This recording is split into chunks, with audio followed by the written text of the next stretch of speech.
Hey there, Fredheads, Kerr the Theorist here, and welcome back to Five Nights at Freddy's. Come one, come all, to Fazbear's Fright, a horror attraction based on the unsolved mysteries of Freddy Fazbear's Pizza. Fazbear Entertainment has gone all in with the horror element, featuring authentic relics from the decades-old pizzerias and a certain burger joint.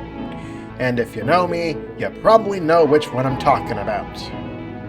This video will be edited a bit differently, having both night segments, which will follow Michael's time at Fazbear's Fright, as well as investigation segments, which follow a completely different character. With all that said, let's jump on into 2023.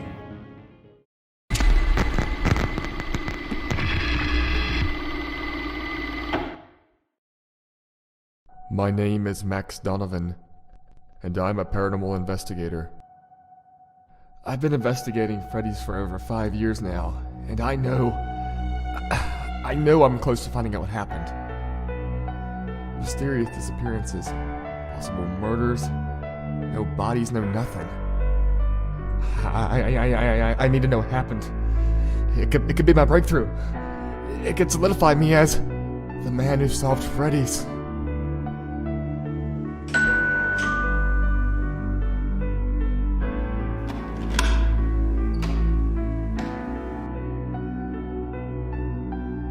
Attached to this note is the key to Fredbear's. I cannot disclose my name, my origins, or how I found you, but I will meet you there. Signed PM.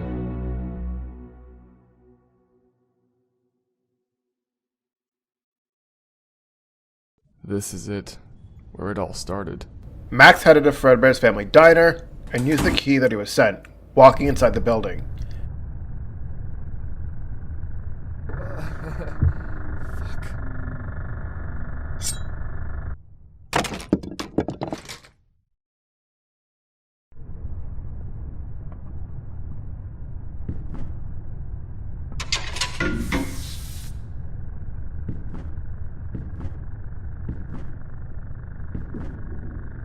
After stopping the gas leak, he encountered the puppet, who gave a simple text.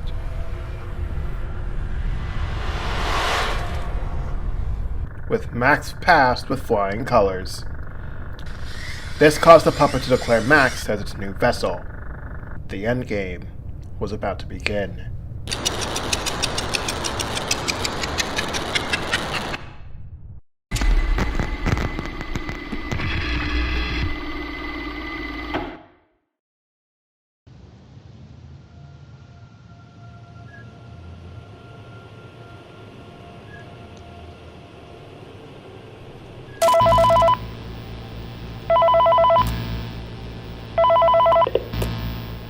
Hey, glad you came back for another night. I promise it'll be a lot more interesting this time. We found some great new relics over the weekend, and we're out tracking down a new lead right now. So let me just update you real quick, then you can get to work. Like, the attraction opens in like a week, so we have to make sure everything works and nothing catches on fire. When the place opens, people will come in at the opposite end of the building and work their way toward you, then past you, and out the exit. Yeah, you've officially become part of the attraction. You'll be starring as the security guard. So not only will you be monitoring the people on the camera as they pass through, you know, to make sure no one steals anything or makes out in the corner, but you'll also be a part of the show. It'll make it feel really authentic, I think. Now let me tell you about what's new. We found another set of drawings, always nice, and a foxy head, which we think could be authentic. Then again, it might just be another crappy cosplay. And we found a desk fan, very old school, metal though. Watch the fingers. Right now the place is basically just, you know, flashing lights and spooky props. I honestly thought we'd have more by now. If we don't have something really cool by next week, then we may have to suit you up in a furry suit and make you walk around saying, boo. But, you know, like I said, we're trying to track down a good lead right now. Some guy who helped design one of the buildings says it was like an extra room that got boarded up, or something like that. So, we're going to take a peek and see what we can find. For now, just get comfortable with the new setup. You can check the security cameras over to your right with the click of that blue button. You can toggle between the hall cams and the vent cams. Then over to your far left, you can flip up your maintenance panel. Use this to reboot any systems that may go offline. In trying to make the place feel vintage, we may have overdone it a bit. Some of this equipment is barely functional. Yeah, I wasn't joking about the fire. That's a real risk. The most important thing you want to watch for is the ventilation. Look, this place will give you the spooks, man, and if you let that ventilation go offline, then you'll start seeing some crazy stuff, man. Keep that air flowing. Okay, keep an eye on things, and we'll try to have something new for you tomorrow night. Mike had been working as a security guard for a week. Henry had instructed him to keep an eye on the building, and that he'd let him know when it had arrived. Until then, Mike decided to get used to the camera systems and the ventilation systems.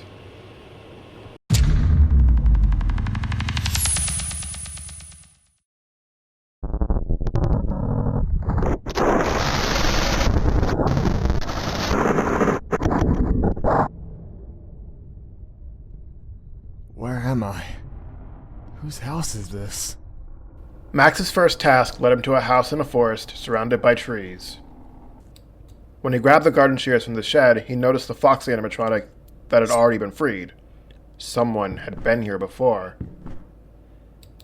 He quickly disabled the security system and headed to the door, only for a Freddy animatronic to kick the door down and drag him inside.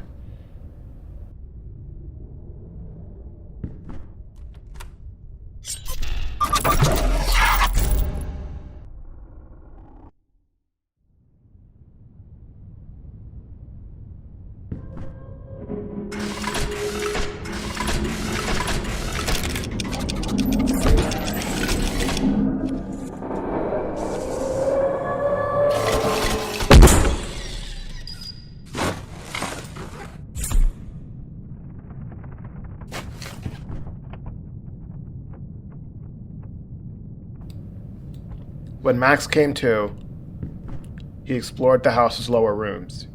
Using animatronic parts he found, he fashioned a makeshift hand crank that he then used to free up Bonnie animatronic.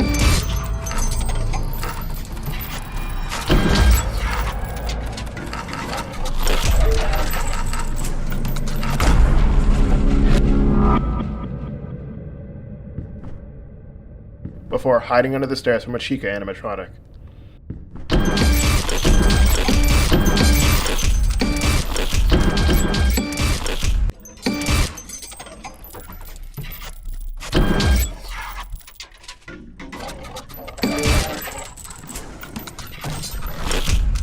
These were prototype animatronics built by William and possessed by kids that the Funtime animatronics had killed.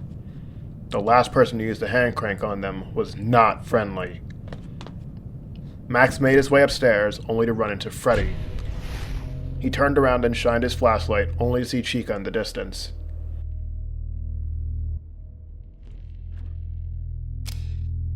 The task here was simple. Keep the light on Chica, wait for Freddy to move twice before cranking him.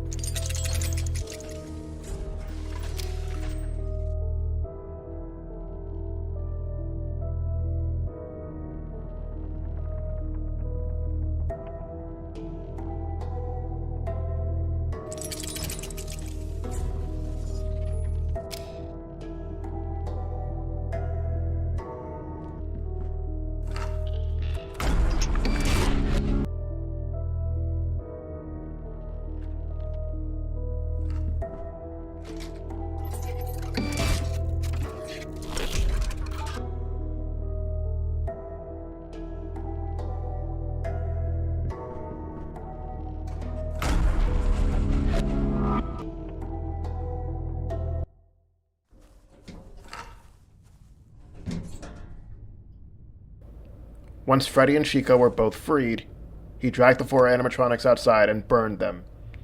One task down, more to go.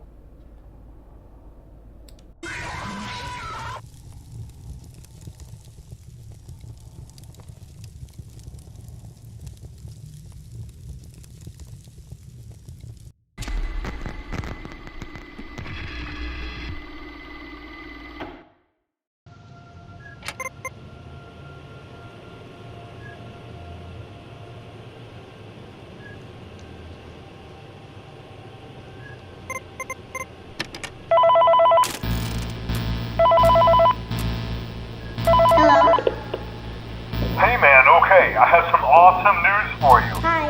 First of all, we found some vintage audio training cassettes. Dude, these are like prehistoric. I think they were like training tapes for like other employees or something like that. So I thought we could like have them playing like over the speakers as people walk through the attraction. Dude, that makes us feel legit, man. But I have an even better surprise for you. You're not gonna believe this. We found one. A real one. Gotta go, man. Well look, it's in there somewhere. I'm sure you'll see it. Okay, I'll leave you with some of this great audio that I found. Hi. Talk to you later, man. Mike immediately checked the cameras, and there it was. Springtrap. William Afton, alive and well and angrier than ever. Thankfully, using the audio lore seemed to do the trick. Mike just had to remember what his job was.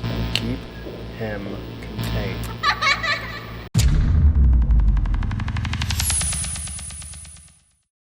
Max headed back to the diner, only to run into a prototype Fredbear animatronic with the spirit of Cassidy possessing it.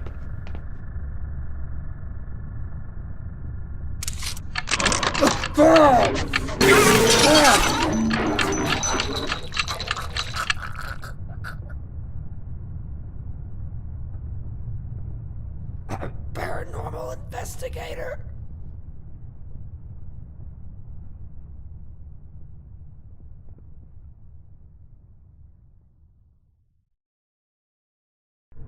He used a gas to make you see those things.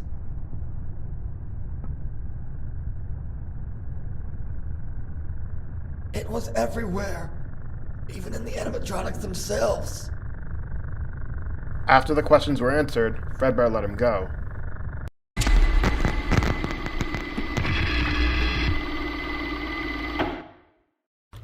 Night after night, Mike had been dealing with Springtrap, but something else was after him. At one point in Cam 8, he saw the puppet. Not a ghost, the actual puppet. Hello? What was strange was the fact that, with each hour, the Hello? threats to his life seemed to disappear one by one, as if someone else was taking care of things behind the scenes.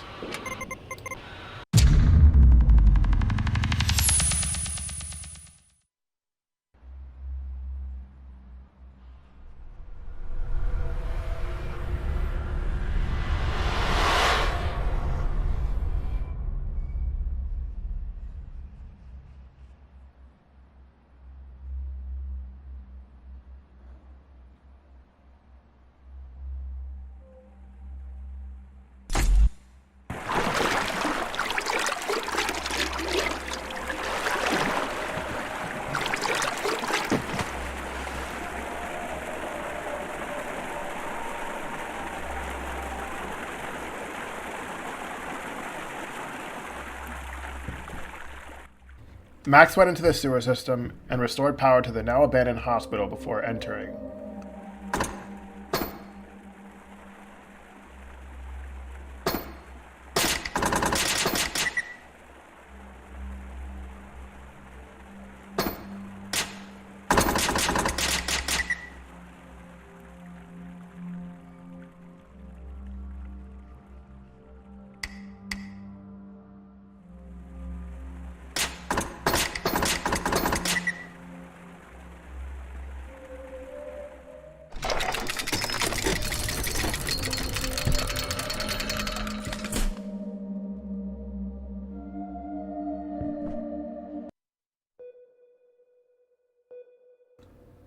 Upon exploring, he quickly found out what had happened here. 25 years ago, a young boy named Kevin was lured away to a storage room by Reaper Chica.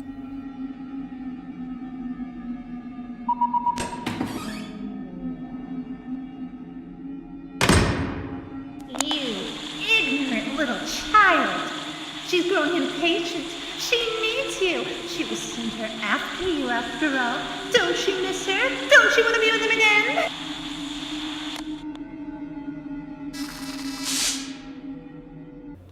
Upon finding out what their end goal was, Kevin had tried to escape,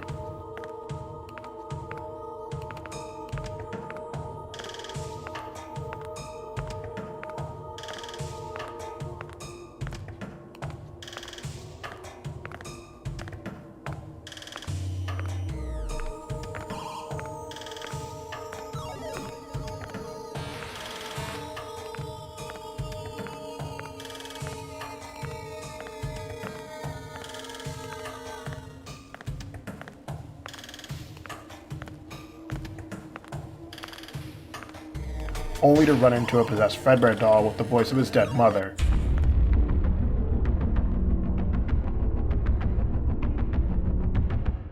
Tricking him into accepting his fate and letting the Reapers take his life. Sweetie, it is I. Why won't you come join us? Why won't you be with us again? You won't survive for long like this anyway. It won't hurt. Just let go. We can have our revenge together.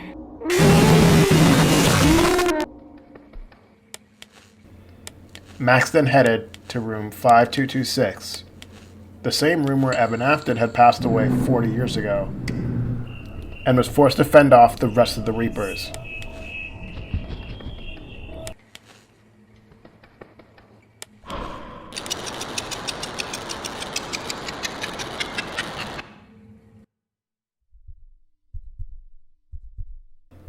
He found the plush and burned it to set the spirits free.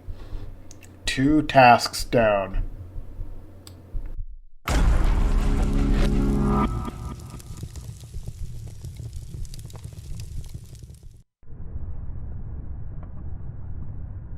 Max headed back to the diner and encountered Entwined Fredbear again, answering the questions he asked. These weird, ghostly animatronics were killing patients. That Fredbear plushie held someone important.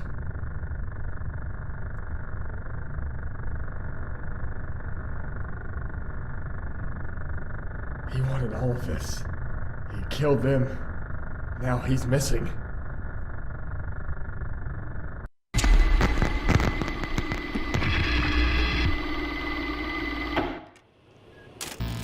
The final day was pure agony. With Springtrap more aggressive than ever, it took everything for Mike to fend him off. 6 a.m. That's all that mattered.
Max headed into Fazbear's Fright, making a beeline straight for the boiler room and turning up the gas pump, then sparking a fire to set the building ablaze.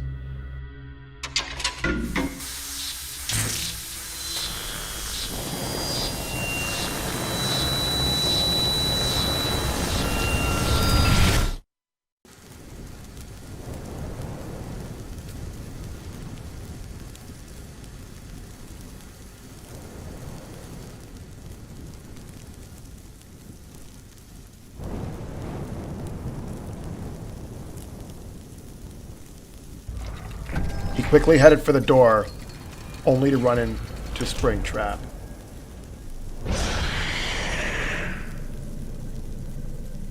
Max then turned around and ended up trapped underneath some rubble, and his fate was sealed, as the last face he saw was the very same face he never wanted to see again.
that's going to wrap it up for Ending 2, Fates Entwined. I hope you all enjoyed this video because it took a long time to edit. I want to give a massive shout out to my buddy Glycon for always being there with every episode, as well as Cyberghoul, who actually watched me record and edit this episode. Thank you all for watching, and I'll see you again next week for FNAF 6 and 7. Bye now.